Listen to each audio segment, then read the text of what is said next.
ګرانو او درنو عزیزانو سلام او مینه او محبت موضوع ته وړاندې کوم.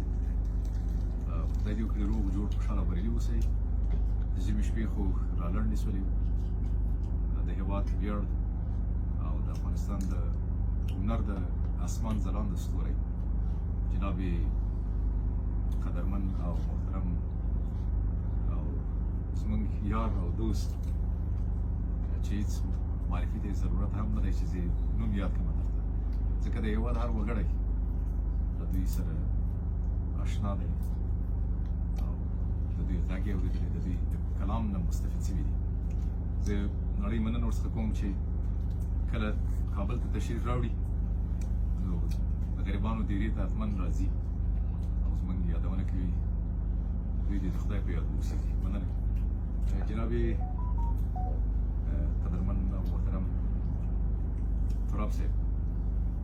هیله ده چې له خپل نوي کلام نه مو مستفید کړي، ځکه تاسو همیش د ورځې د پیښو حوادثو مطابق هغه څه منعکس کړي دي چې واقعیت هم د خلکو د زړونو آواز او درد خپل شعر کې راغښتی دی او ګرانو هېوادوالو ته مراعي کړی دی.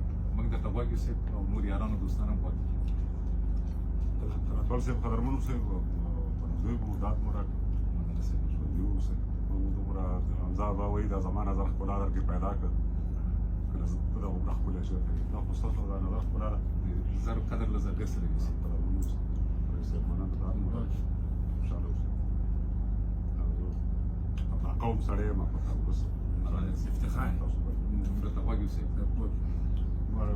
غزل بوټی ورسه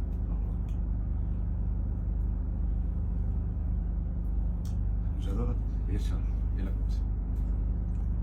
نه کنزل دي نه خیری دي نه دعا ده، نه کنزل دي نه کنزل دي نه خیری دي نه دعا ده، نه ګیلې دي نه فریاد دی نه شکوا ده.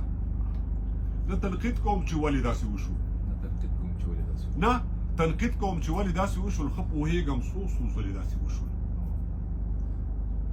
دا هم نه کړم زنده‌باد او مرده‌باده، خو ښه دې ونه کړل آباد اسلام آباده.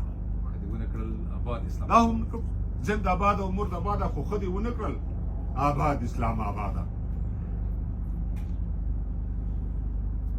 دا منو چې پردی کټ تر نیمې شپې وي، واقعیت هم دا منو چې پردی کټ تر نیمې شپې وي، دا خو وار کله د آبا او کله د ادې وي. دا منو د قلمرو کیسه جدا ده، دا منو د قلمرو کیسه جدا ده، خو انسانیت واړه یوه جغرافیه ده.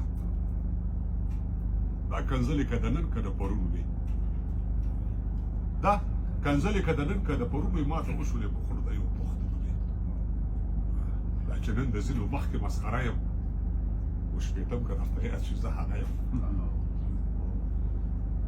دا چې نن د ځینو مخکې مسخره یم، وشپېتم که درته یاد شي زه هغه یم، زه هغه یم چې د شرق وزر مې مات کړ، زه هغه یم چې د غرب لښکر مې مات کړ. وږی لوڅ به یم منم خو زه آزاد یم، وږی لوڅ به یم منم خو زه آزاد یم، زه آزاد پر لا پسې په خپل هېواد یم. وږی لوڅ به یم منم خو زه آزاد یم، زه آزاد پر لا پسې په خپل هېواد یم. استقلال مې تر زړښته تللی نه دی، قلاتوال صاحب ارشاد. استقلال مې تر زړښته تللی نه دی، زما سر لا تر بالښته تللی نه دی. د چنار او څوک د بیرې لاندې ناست یو، د اسلام د بیرغ سیوري لاندې ناست یو. ډېر الله ډېر الله ژوندی